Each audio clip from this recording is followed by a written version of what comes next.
श्रवणं कीर्तनं विष्णो स्मरणं पादसेवनम् अर्चनं वन्दनं दास्यं सख्यमात्मनिवेदनम्। ओम नमः शिवाय। बोलिए ओम नमः शिवाय।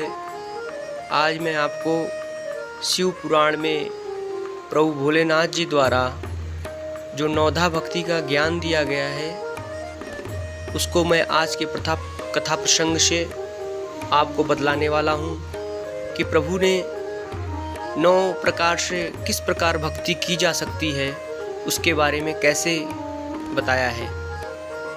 शिव पुराण में भोलेनाथ खुद जो है माँ पार्वती को 9 प्रकार किस प्रकार भक्तियाँ की जाएंगी, नौधा भक्ति का ज्ञान दिया हुआ है। भगवान भोलेनाथ पहली भक्ति के लिए बोलते हैं कि श्रवणम। जिस प्रकार राजा परीक्षित को पता चलने पर कि आज से 7वें दिन वो मोक्ष को प्राप्त हो जाएंगे, उन्होंने श्रीमद् भागवत का कथा सुन करके श्रवण भक्ति करके मुक्ति लोक को प्राप्त किया। तो श्रवण, कथा श्रवण या भजन श्रवण या किसी सत्संग वगैरह में जा कर के उसको श्रवण करना भी एक प्रकार की भक्ति है। दूसरी भक्ति कीर्तन। आप किसी भी समय, किसी भी वक्त, जब आपको समय मिले, कैसा भी समय हो, और आप जिस प्रकार सुखदेव जी महाराज ने कीर्तन कह करके, हनुमान जी महाराज ने कीर्तन कह करके, राम राम कर करके, शिव राम कह के, तो कीर्तन भी एक दूसरी भक्ति का माध्यम है। भोलेनाथ ने माँ पार्वती से बताया कि प्रथम श्रवण द्वारा, द्वितीय कीर्तन द्वारा हम भक्ति को कर सकते हैं। राजा परीक्षित ने श्रवण करके भक्ति की और सुखदेव जी महाराज जो है कीर्तन करके भक्ति को प्राप्त किया और दोनों लोग मोक्ष को प्राप्त हुए। तीसरी भक्ति स्मरण। भगवान का आप स्मरण कर रहे हैं, वो भी एक प्रकार से भक्ति ही कहलाती है। जरूरी नहीं कि आप विधि विधान से सब कुछ पूजन पाठ करें तभी भगवान प्रसन्न होंगे या भक्ति तभी होगी, ऐसा नहीं है।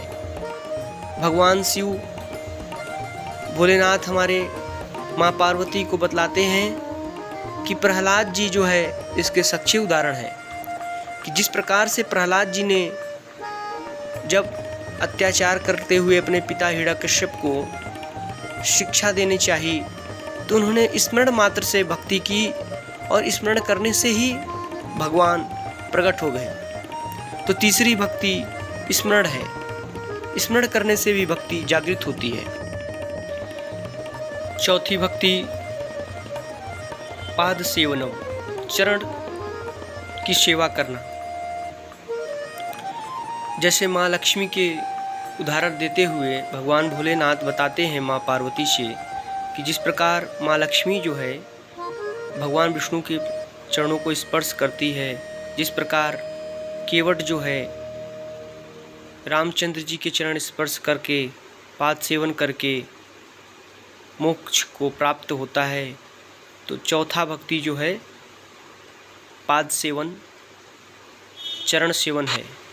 पांचवी भक्ति भगवान अर्चन को बताते हैं कि पृथुराज जैसे राजा थे, पृथु राजा, उन्होंने अर्चन करके बताया कि अर्चना करने के मात्र से ही भगवान प्रसन्न होते हैं और ये भी एक भक्ति मार्ग है।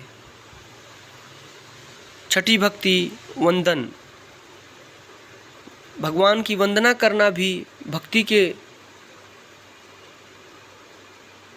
आता है। ये भी नवधा भक्ति का एक पार्ट है, वंदना करना। तो अगर आपको कुछ नहीं समझ में आ रहा है तो उन्होंने उदाहरण दिया कि जिस प्रकार से भगवान विष्णु के प्रति अक्रूर जी वंदन रखते थे, अगर आप वंदना करते हैं तब भी आपको भक्ति प्राप्त हो जाएगी। भगवान की भक्ति को आप प्राप्त करके मोक्ष को प्राप्त कर सकते हैं। मैं भक्ति की बात करता हूँ, जिस प्रकार हनुमान जी महाराज ने प्रभु रामचंद्र जी को अपना दासत्व दे दिया था, उन्होंने इतने शक्तिशाली होते हुए भी अपने को दास स्वीकार किया। अगर आप ऐसा भी अगर भगवान के साथ करते हैं तो ये भी भक्ति मार्ग ही होता है कि जो कुछ भी है वो भगवान है। ये दासत्व ही भगवान के पास मुक्ति मार्ग की तरफ आपको ले जाएगी और मोक्ष प्राप्त कर सकते हैं। तो दास्य स्वीकारता भी नवधा भक्ति का पार्ट है। 8वीं भक्ति है सख्य भाव। सख्य का मतलब सखा। अगर आप सखा भाव भी भगवान से रखते हैं तो ये भी नवधा भक्ति का पार्ट है। जिस प्रकार भगवान भोलेनाथ ने उदाहरण दिया कि अर्जुन जो है वो भगवान कृष्ण के प्रति सखा का भाव रखते थे, तो उन्हें सखा भाव में ही भगवान ने भक्ति का वरदान दिया और अपने लोक धाम ले गए।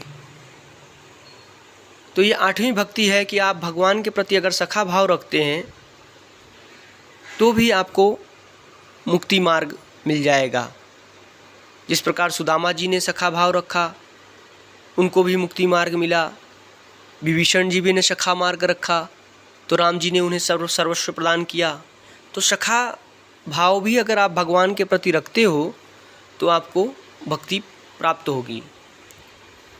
9वीं भक्ति आत्मनिवेदन है। बलि राजा का नाम आपने सुना ही होगा। जिस प्रकार वो सब कुछ जानते थे, राक्षसों के राजा थे बलि, और सब कुछ जानते थे कि भगवान कृष्ण जी जो है वामन रूप में आए हैं और उनसे छल कर रहे हैं, छल से 3 पग जमीन मांग रहे हैं। पर फिर भी अपने आत्मनिवेदन बल पे कि प्रण कर रखा था उन्होंने कि मैं इतना आपको दूंगा, आप दान लो हमसे। आत्मनिवेदन भी किया उन्होंने और अपने ऊपर भगवान कृष्ण के चरण स्पर्श करा के मोक्ष को प्राप्त हुए और 9वां भक्ति प्राप्त किया। तो इस प्रकार नवधा भक्ति भगवान भोलेनाथ माँ पार्वती को शिव पुराण के माध्यम से सुनाते हैं। ऐसे ही प्रभु रामचंद्र जी ने माँ शबरी को नवधा भक्ति का ज्ञान रामचरितमानस में दिया हुआ है। ओम नमः शिवाय। मुझे दास अपना बना लो श्री राघव, मुझे दास अपना बना लो श्री राघव, मुझे दास अपना बना लो श्री राघव, दुनिया के दुख से बचा लो श्री राघव, दुनिया के दुख से